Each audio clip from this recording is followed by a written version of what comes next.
آپ کے دائیں بائیں ہوتے ہیں نا، آپ کے خدمت گزار ہوتے ہیں، آپ کے ساتھ اٹیچ ہوتے ہیں، ان کے اگر اوپر غربت آتی ہے، پریشانی آتی ہے، آزمائش آتی ہے، تکلیف آتی ہے، تو وہ ان کا ذاتی معاملہ نہیں. میرے نبی پاک نے اسے ذاتی معاملہ نہیں کہا. حضرت ربیعہ بن کعب کی وہ حدیث تو سارے لوگ سناتے ہیں کہ وضو کرایا کرتے تھے تو نبی پاک نے فرمایا کچھ مانگ لے. انہوں نے جنت میں نبی پاک کا پڑوس ہی مانگ لیا، یہ بخاری میں موجود ہے.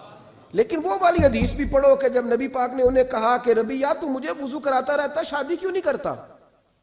حضور نے نہیں فرمایا کہ اس کا ذاتی معاملہ ہے، میں شادی کراؤں گا، میں اس کام میں کیوں آؤں گا، شادی کیوں نہیں کرتا؟ عرض کی حضور کوئی کاروبار نہیں، کوئی معاملہ نہیں، کوئی رنگ روپ نہیں، اور آپ کی خدمت سے بھی رک جاؤں گا. کہتے ہیں حضور خاموش ہو گئے. اگلے دن پھر پوچھا نکاح کیوں نہیں کرتے؟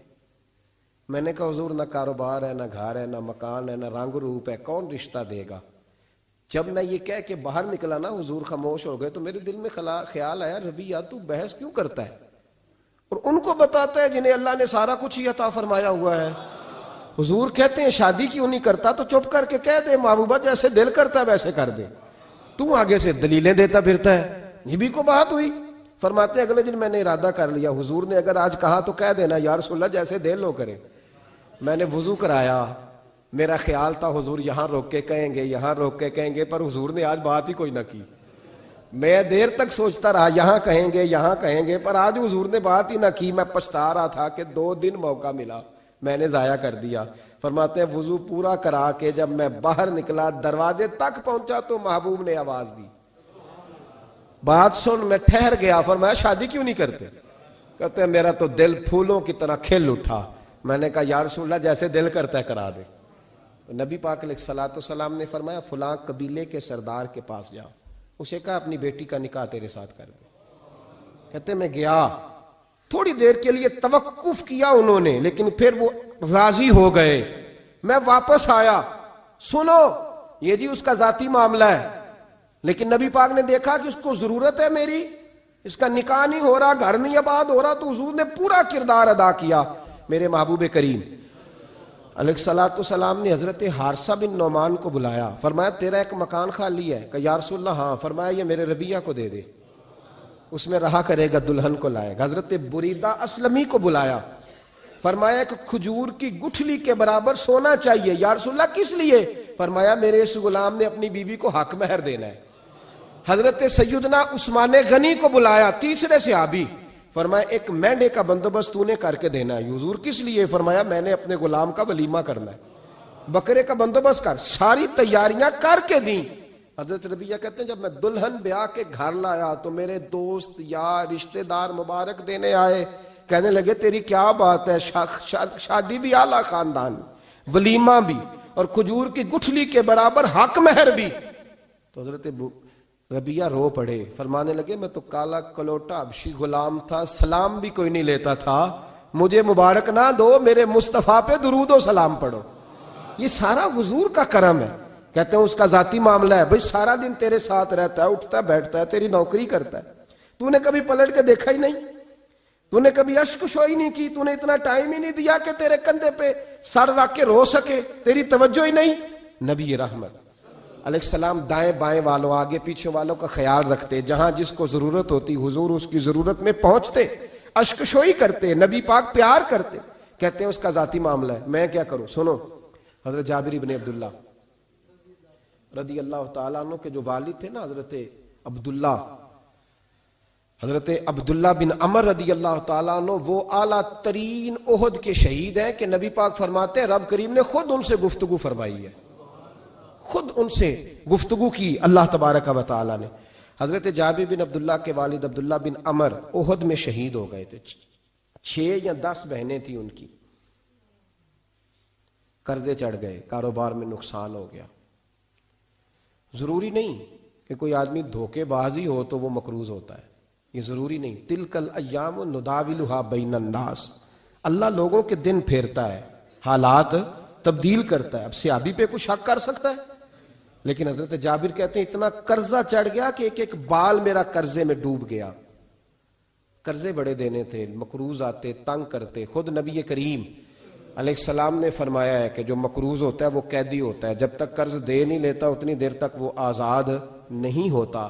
حضرت جابر ابن عبداللہ کہتے ہیں میرے باغ میں کھجوریں پکی تھیں. یہ بخاری میں بھی ہے, کنز المال میں بھی ہے, ابن کثیر میں بھی ہے, امام حلبی نے سیرت حلبیہ میں بھی لکھا ہے, 20 درجنوں کتابوں میں آپ کو روایت ملے گی. فرمانے لگے کھجوریں جب میری پک کے تیار ہو رہی تھیں تو مقروض جب پیسے لینے آتے تو میں کہتا قرضے یہ کھجوریں پکتی ہیں تو دیتا ہوں. یہ ہم پنجاب کے لوگ کیا کہا کرتے تھے, ہاڑی سونی جی, یہاں چاول کی فصل پہ, یہاں گندم کے. ہم نے تو کپڑے لیے ہوتے تھے ادھار دکانوں سے کہ فصل پکتی ہے تو پھر دے دیتے ہیں, کہ کھجوریں پکتی ہیں تو دیتا ہوں. فرماتے پتہ مجھے بھی تھا کھجوریں زیادہ تھوڑی ہیں اور جن کے پیسے دینے ہیں وہ پیسے, فرماتے ہیں کھجوریں پک گئیں, اتاری تو یہ تو 11 گنا بھی اور ہوں تب بھی قرضہ نہیں اترتا. کہتے ہیں میں نے دوستوں سے, یاروں سے, رشتہ داروں سے, وہ جو کہتے نہیں کوئی حکم ہوا تو بتانا, پھر جس دن بندہ حکم بتاتا ہے اس دن کہتے ہیں آج سویرے ہی بچہ پیسے لے گیا ہے, یہ تو 2 گھنٹے پہلے بتاتا تو تیرا کام ہنس رہے ہیں آپ بیچ بیچ میں سے, 2 گھنٹے بعد لیٹ ہیں آپ, بلکہ کئی تو پونے گھنٹے کا ٹائم دیتے ہیں, کہتے پونا گھنٹہ پہلے تو آ جاتا تو تیرا کام بس. اور جب بھی آپ فون کرو اس سے اگلی دفعہ کریں تو پھر شاید آدھے گھنٹے کا ٹائم دے دیں کہ آدھا گھنٹہ ہو گیا تو لیٹ ہو گیا, ورنہ کام بالکل تیار تھا. اور ہمارے زمانے میں تو دوستی قائم رکھنی ہے تو صرف اس سے رہ سکتی ہے جسے آپ کام نہ بتائیں. حالانکہ اس دوست کا کیا مطلب, دنیا تے جو کام نہ آیا اوکھے سوکھے ویلے, اس بے فیضے سنگی کو لو بہتر یار اکیلے. کیا مطلب ہے, کام بتایا تو رفو چکر ہو گیا, مانا کیا ہوا اس بات کا. میرے رسول کائنات علیہ السلام کے صحابی کہتے ہیں سب سے کہا پر کسی نے نہ سنی, جب میں تھک گیا نا تو میں دروازہ رسول پہ چلا گیا, یا رسول اللہ, یا رسول اللہ, یا رسول اللہ. حضور قرضے زیادہ ہیں, کھجوریں کم ہیں, یہودیوں کے پیسے ہیں وہ مانتے نہیں. نبی پاک نے فرمایا ان سے کہو تھوڑے تھوڑے لے لیں باقی پھر دے. حضور نہیں مانتے. حضور کہہ سکتے تھے سلمان جاؤ بات کر کے آؤ, جاؤ بلال صہیب جاؤ. کون جاتا ہے مقروضوں کی سفارش کرنے, کہتا ہے بھائی میں نہیں بیچ میں آؤں گا, اتنے پیسے اوہ میں اپنے موبائل فون بند کر جاتے, کوئی پوچھے نہ.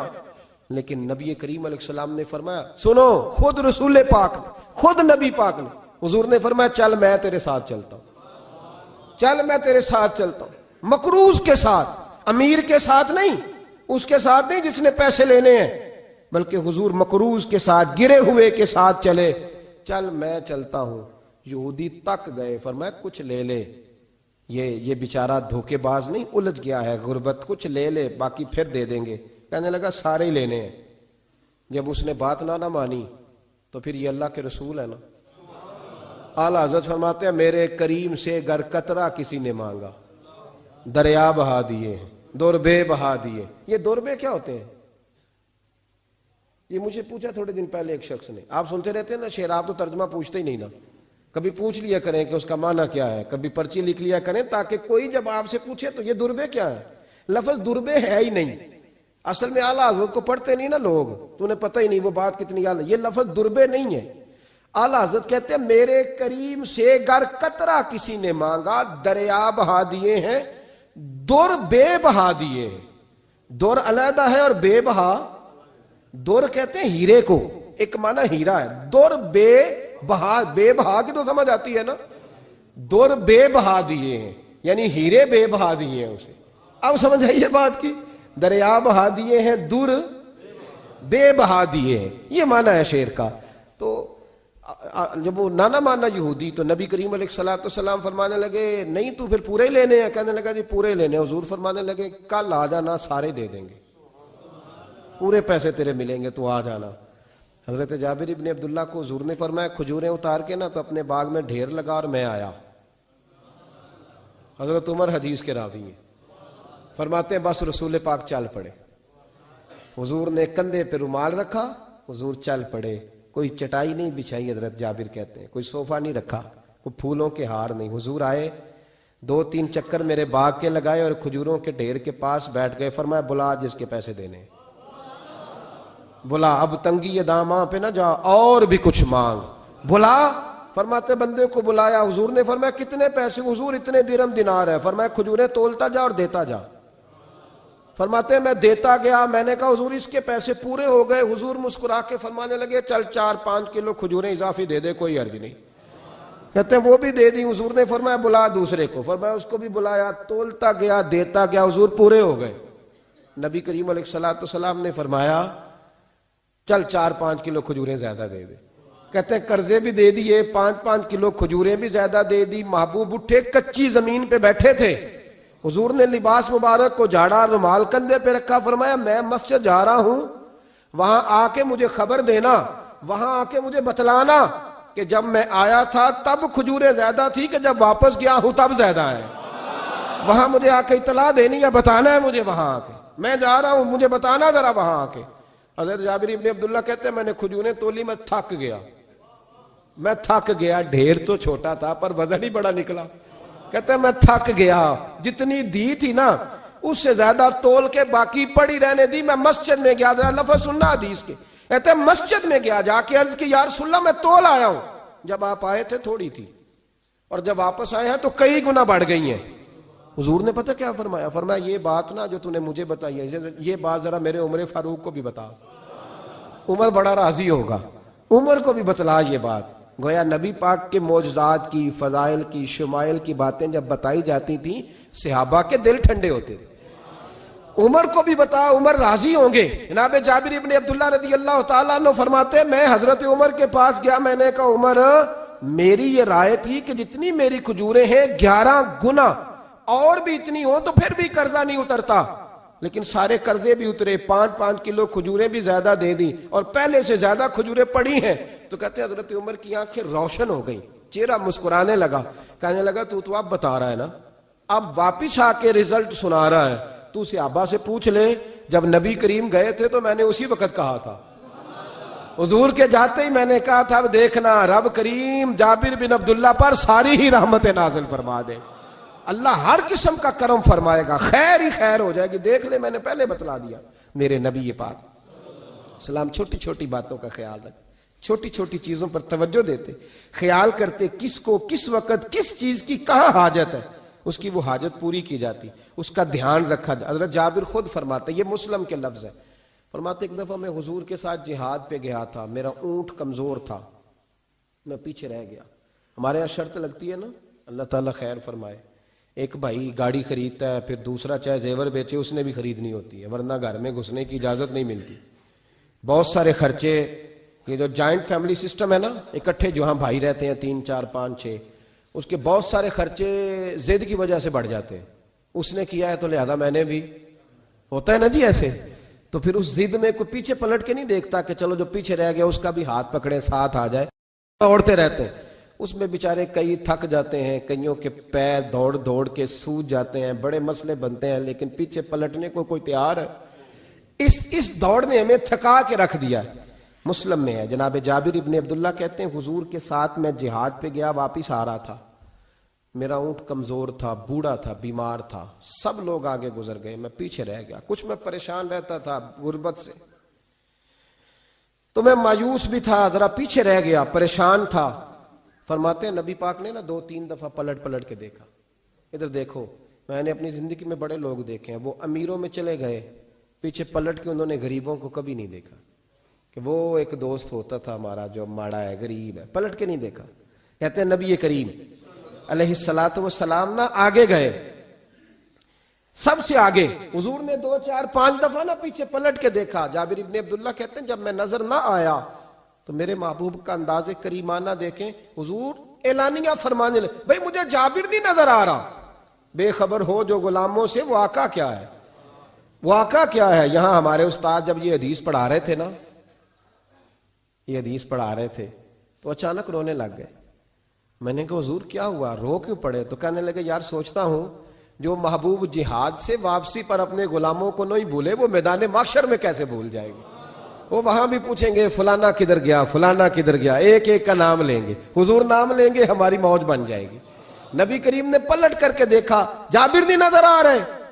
حضور ان کا اونٹ کمزور ہے, پیچھے رہ گئے. حضور نے یہ نہیں فرمایا کہ ذرا آہستہ کرو ساتھ, یہ نہیں فرمایا, بلکہ نبی پاک نے فرمایا تم چلو. قافلہ چلتا رہا, حضور نے گھوڑا پیچھے کی طرف موڑا, سب سے پیچھے آئے. جناب جابر کہتے ہیں پیچھے میرے پاس. اس حکمت کو آپ سمجھیں, حدیث کے ان لفظوں پر آپ غور کریں. ایک کہہ کے کہنا ذرا اس کو میرے پاس لاؤ یہ بات اور ہے، ذرا آہستہ ہو جا، وہ بھی ساتھ مل جائے، لیکن یہ معنی اور ہے کہ غریب جہاں بیٹھا ہے اس کے پاس خود چل کے جانا۔ حضور خود پلٹ کے پیچھے آئے اور فرماتے ہیں میں چونکہ پریشان تھا تو محبوب میری طرف دیکھ کے فرمانے لگے اس کو دوڑاتا کیوں نہیں، پیچھے کیوں رہ گیا؟ تو کہتے ہیں مایوس بندہ، پریشان بندہ کبھی کبھی وہ اس طرح بولتا ہے کہ جیسے کڑ رہا ہے، تھوڑا سا نا سخت ترش باتیں بھی کرتا ہے۔ کہتے ہیں میں نے اس عالم میں نا، میں نے کہا حضور اس قابل ہوتا تو سب کے ساتھ مل نہ جاتا، کمزور ہے، ماڑا ہے، مہران ہے، اور وہ بھی پرانی جو چل ہی نہیں سکتی، یہ کہاں یا رسول اللہ دوڑے گا، اس قابل ہی نہیں ہے۔ حضور اس قابل ہوتا تو قافلے کے ساتھ نہ ہوتا۔ کہتے ہیں حضور نے میری طرف توجہ فرمائی، میں باتیں کر رہا تھا اپنے اندر کی پریشانی کی تو حضور مسکراتے جا رہے ہیں۔ حضور کے ہاتھ میں چھڑی تھی، فرمانے لگے ایسے ہی تو باتیں کر رہا ہے۔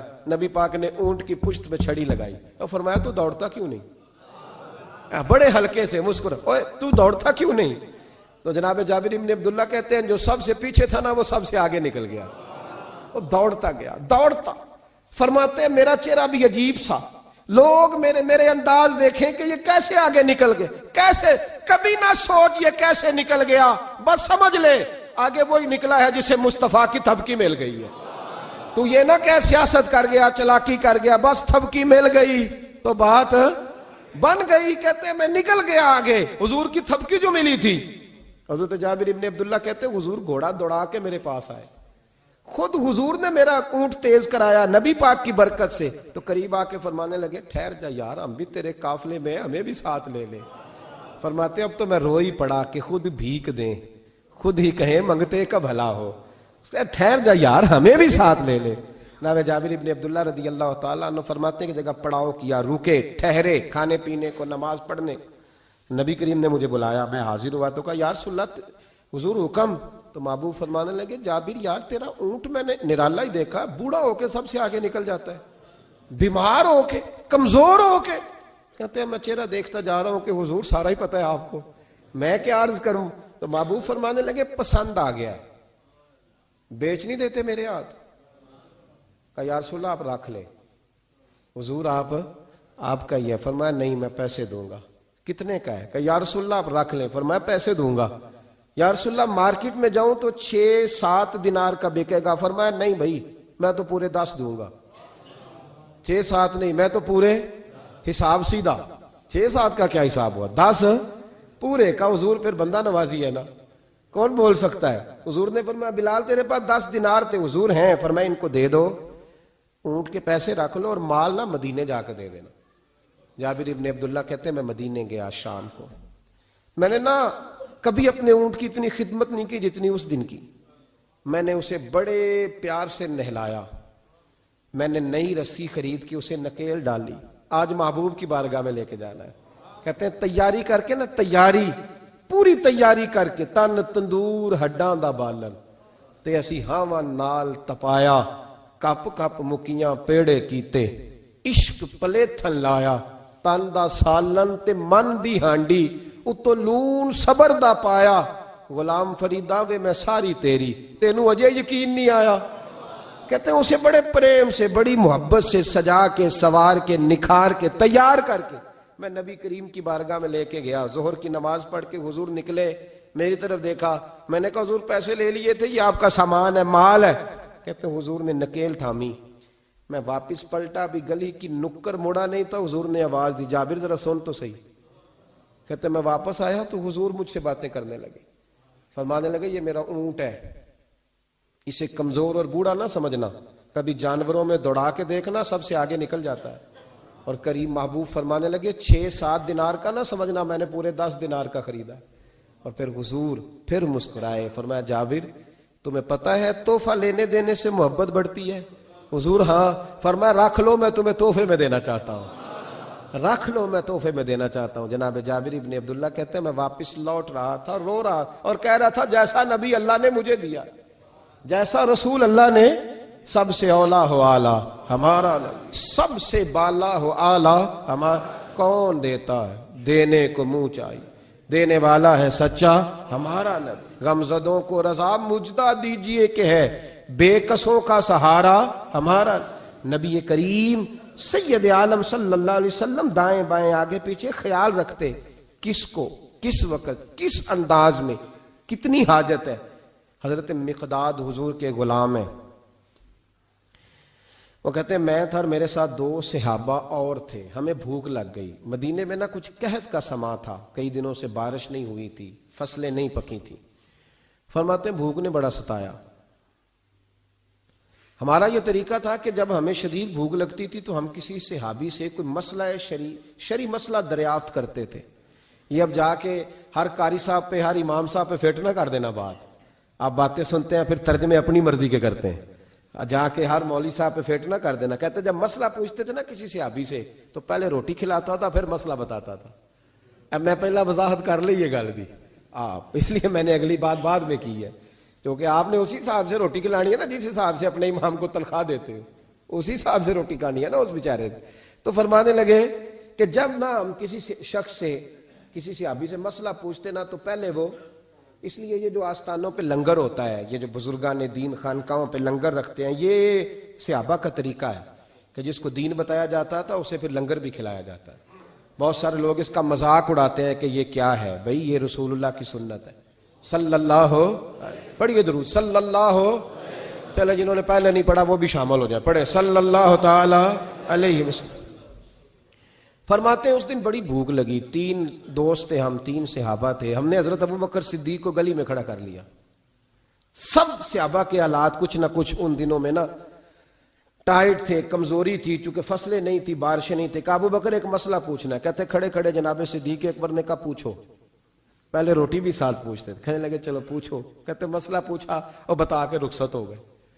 پھر ہم نے حضرت عمر سے پوچھا, انہوں نے بھی سوال کا جواب دیا پر کھانا نہ پوچھا. پھر 2-3 اور لوگوں کو ہم نے ٹٹولا, لیکن اس دن سب نے مسئلہ ہی بتایا, روٹی نہیں پوچھی. حضرت مقداد کہتے ہیں ہم نے پروگرام بنایا حضرت عبد الرحمن ابن عوف سے مسئلہ پوچھنے کا, تو میرے ساتھ والے دونوں کہنے لگے بس کر, بڑے آزما لیے, اب چل سیدھا دروازہ رسول پہ چلے.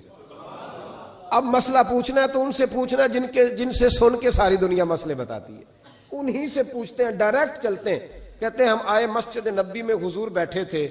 حضرت مقداد کہتے ہیں ہماری بکریوں کے تھنوں میں دودھ خشک ہو گیا تھا. حضور تشریف فرما تھے, السلام لی, دست بوسی کی, اتحیات میں بیٹھ گئے. حضور ایک مسئلہ پوچھنا تھا. حضور مسکرائے, فرمانے لگے لگتا ہے بھوک لگ رہی ہے تم تینوں کو. مجھے مسئلے کی سمجھ آ گئی, بھوک لگی ہوئی ہے یا رسول اللہ بڑی. فرمایا میری 4 بکریاں ہیں اور اللہ نے فضل کیا قحط میں بھی ان کے تھن دودھ سے بھرے ہوئے. فرمایا جاؤ, 3 تم ہو, چوتھا میں ہوں. اس طرح کرنا, 3 بکریوں کا دودھ تم پی لینا, 1 کا میرے لیے لے آنا. کہتے ہیں یا رسول اللہ ہم پی آئے. تو حضور نے فرمایا رکو, جب تک تمہارا دل کرے میرے مہمان بن سکتے ہو. فرماتے ہم 3 دن نبی پاک کے مہمان رہے. صبح و شام 4 بکریوں کا دودھ دھوتے, 3 کا پی لیتے, 1 پیالہ حضور کے لیے رکھ لیتے. فرماتے ہیں تیسرا دن آیا نا, حضرت مقداد کہتے ہیں وہ تو سو گئے دودھ پی کے, پر وہ جو نبی پاک کے لیے پڑا تھا نا, میری بار بار توجہ اس کی طرف جاتی, بار بار, اور میرے اندر سے آواز آتی کہ حضور کو تو بڑی خدمت کرتے ہیں صحابہ, تو حضور نے تو شاید کچھ اور کھا لیا ہو تو پی نہ لوں. کہتے ہیں کئی دفعہ میں نے روکا پر میں نہ ہی اپنے آپ کو روک سکا, میں پی گیا حضور کے حصے کا بھی دودھ. جب میں پی گیا وہ دودھ, کہتے ہیں اب پینے کے بعد جو پریشانی ہوئی وہ زیادہ تھی. دل میں خیال آیا اگر حضور ناراض ہو گئے کہ بھئی تمہیں تمہارے حصے کا دودھ دیا تھا اور مسلسل 3 دن سے مل رہا ہے, پھر کیوں پیا, اور حضور ناراض ہو گئے تو گرا جو ان کی نگاہ سے وہ سنبھل نہیں سکتا. فرمانے لگے اسی پریشانی میں تھا کہ حضور آ گئے. اب تو میرا وجود کانپنے لگا. سرکار سیدھے اس پیالے کی جانب گئے جس میں دودھ ہوتا تھا. فرماتے ہیں نبی پاک نے نہ اٹھایا کپڑا, اٹھایا برتن, دودھ نہیں تھا. حضور نے پوچھا نہیں کون پی گیا ہے, بلکہ نبی پاک نے ہاتھ اٹھایا کہ اللہم اطعم من اطعمنی واسقی من سقانی, یا اللہ جو مجھے کھلائے تو اسے کھلا, جو مجھے پلائے تو اسے پلا. حضرت مقداد کہتے ہیں میں نے کہا اوہ یہ تو بڑی قیمتی دعا مل رہی ہے. بکریاں میری جو بکریاں تھی وہ تو پہلے نہیں دودھ دے رہی, تھنوں میں دودھ خشک ہے, اور اتنی بڑی دعا کہ جو کھلائے اسے کھلا, جو پلائے اسے پلا.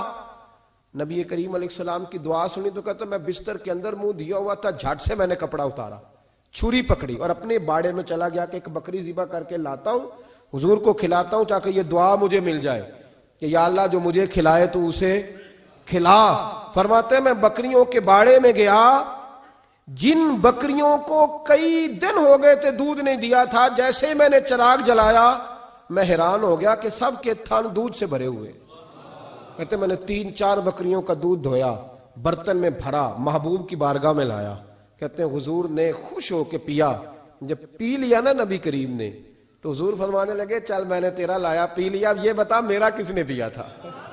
اب وہ والی بات کرنا جس کے گچھے سے لچھے جڑے نور کے، ان ستاروں کی نزہت پہ لاکھوں سلام، ان کے خطبے کی ہیبت پہ کروڑوں درود، ان کی باتوں کی لذت پہ لاکھوں سلام، جس کی تسکین سے روتے ہوئے ہنس پڑے، اس تبسم کی عادت پہ فرمایا بتا میرے والا کس نے پیا؟ کہا یا رسول اللہ بڑا روکا اپنے آپ کو، پر محبوبت آپ کی بکریوں کے دودھ کی لذت ہی کیا ہے؟ حضور نہیں روک سکا تو محبوب کریم فرمانے لگے اچھا اکیلے پی گئے ہو، جا پھر دودھ بھی تو میرا پی گیا ہے، اور میں تیرے لیے پھر دعا کرتا ہوں کہ یا اللہ اس نے مجھے پلایا تو اسے پلا، اس نے مجھے کھلایا تو اسے کھلا۔ نبی کریم ہر اس شخص کا خیال رکھتے جو بھوکا ہوتا، جو پیاسا ہوتا، جو کمزور ہوتا۔ تھوڑا تھوڑا دائیں بائیں دیکھ، یہ حضور کی سیرت کا بہت بڑا پہلو ہے۔ تھوڑا تھوڑا دائیں بائیں آگے پیچھے ضرور دے۔ یقیناً جب آپ کسی کے کام آتے ہیں تو آپ کو آزمائش سے گزرنا پڑتا ہے۔ یقیناً میں نے اپنے دور میں یہ منظر دیکھا ہے، اگر آپ ہاتھ پھیلا رہے ہیں تو آپ مانگنے والے ہیں، اور اگر آپ ہاتھ نہیں پھیلا رہے تو لوگ کہتے ہیں پتہ نہیں کوئی تو چکر ہوگا۔ اگر آپ سوال نہیں کر رہے تو پھر لوگ کہتے ہیں کوئی تو ایسا کھاتا ہوگا جہاں سے دولت، یعنی کوئی ایسی سمت نہیں جہاں آپ محفوظ رہ سکیں۔ آپ کو دونوں جانب سے لوگ گھیریں گے، دونوں جانب سے۔ جب آپ کسی کے کام آئیں گے، جب آپ کسی تک پہنچیں گے، جب آپ کسی کو، اور میں نے یہ بھی دیکھا ہے، میں ساری حفظ ما تقدم کے طور پہ آپ کو سمجھا رہا ہوں، آپ نے کسی شخص کی مدد کر دی نا، آپ نے مدد کی تو وہ بھی کئی دفعہ بدگمان ہوتا ہے کہ اس کے پاس بڑا کچھ تھا تبھی تو مدد کی نا اس نے، حالانکہ آپ نے ان باتوں پہ غور نہیں کرنا۔ یہ ساری چیزیں آئیں گی، کیونکہ اگر کسی شخص کی بری عادت کی وجہ سے آپ اپنی اچھی چھوڑ دیں گے تو پھر آپ کا نقصان ہوگا، اس کا نقصان۔ نبی پاک کے اخلاق یہی ہیں کہ سامنے والا جو مرضی کرے، ہم نے وہ کرنا جس کا درس ہمارے نبی نے ہمیں دیا ہے، ہم نے وہ کام کرنا جس کا پیغام ہمارے رسول نے ہمیں دیا۔ اس لیے بڑی خیر کریں، دائیں بائیں آگے۔ کچھ لوگ بہن بھائیوں سے اچھا سلوک کرتے ہیں، جواب میں اچھا سلوک نہیں ملتا، مجھے پتہ ہے نہیں ملتا، تو آپ یہ بتائیں کہ ان کے ساتھ اچھا سلوک اللہ کو راضی کرنے کے لیے کیا تھا یا جواب لینے کے لیے کیا تھا؟ تو آپ نے نہیں دیکھنا کہ سامنے والا کیا کہہ رہا ہے، آپ نے یہ دیکھنا ہے کہ اللہ کس بات میں راضی، اللہ کے رسول کس بات میں راضی، میری آخرت کا نفع کس چیز میں، میری روح کو، میرے ضمیر کو اطمینان کیسے ہے۔